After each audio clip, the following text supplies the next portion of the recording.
Welcome to our channel. Today we how to download Disney Plus app and watch offline, beginner guide step by step clearly. To download the Disney Plus app, start by unlocking your smartphone or tablet.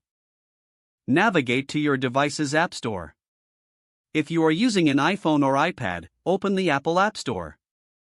For Android devices, open the Google Play Store. In the search bar, type Disney Plus and press enter. Locate the official Disney Plus app in the search results. Tap on the app to view its details.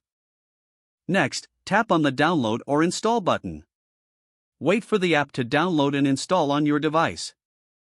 Once the installation is complete, locate the Disney Plus app icon on your home screen.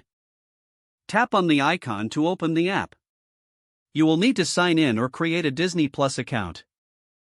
If you are new to Disney Plus, select the option to create an account.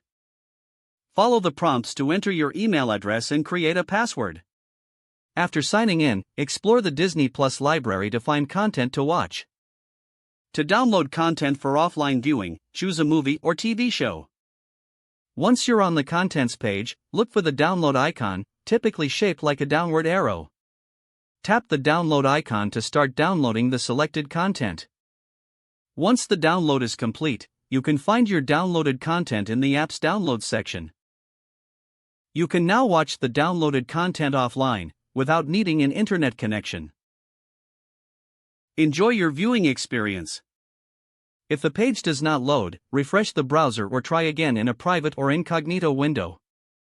Make sure you are using the correct email address, then retype it carefully to avoid small typos. If your password is not accepted, use the reset option and create a new strong password you can remember. Check your spam folder for verification or security emails, then complete any requested confirmation steps.